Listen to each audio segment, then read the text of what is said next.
The heralded Mormon Battalion left mothers, wives, and daughters strewn across the Iowa plains when they marched away. Sarah Ann Fisk Allen was the devoted wife of Ezra Allen. She was left behind to take care of her small children. She held in her heart happier times thinking of her marriage to her sweetheart on Christmas Day in 1837. Early in their marriage, the young couple had lost 2 children, and at one time Sarah almost died, but was miraculously recovered due to the tender care of a kindly neighbor. The couple had joined the Mormon Church, now called the Church of Jesus Christ of Latter-day Saints, and they finally found peace and happiness in Nauvoo. Of course, that was short-lived, as they were forced to flee. Ezra and Sarah were patriots. Both their grandfathers served in the Revolutionary War.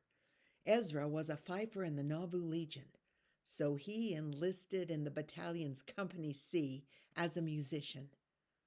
Before he left, he arranged for Sarah to draw provisions from the store of a trader at a small settlement on the Missouri River. But due to some misunderstanding, that never happened. Sarah lived in a shanty. Desperate and alone, she went to a nearby settlement and found a woman who would stay with her. Later, a family camped on her property, and the husband built a cabin for her. Sarah was comforted that even in her hour of need, the Lord provided for her.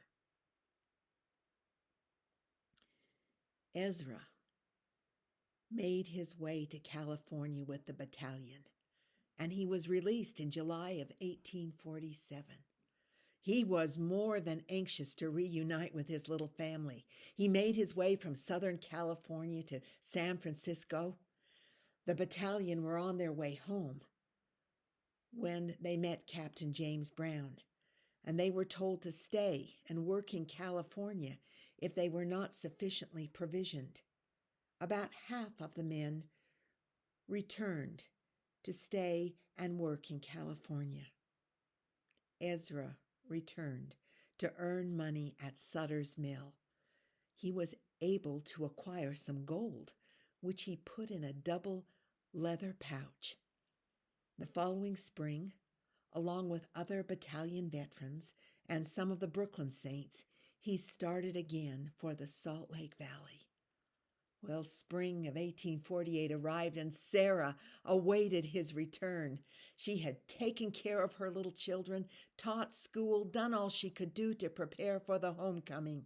She wanted to wait at the ferry crossing for him, but she needed to stay home with the children.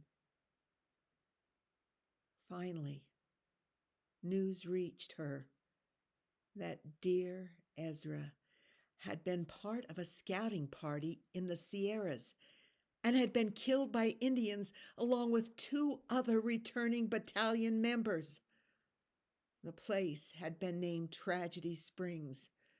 Indeed, it was a tragedy for Sarah. She still hoped by some miracle she could make her way west.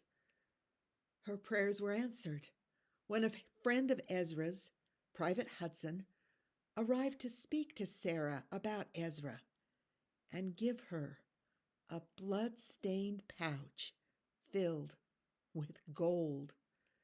She used that gold to fund her trip west to be with the saints, and she had 2 gold rings forged from it. She wore her ring the rest of her life.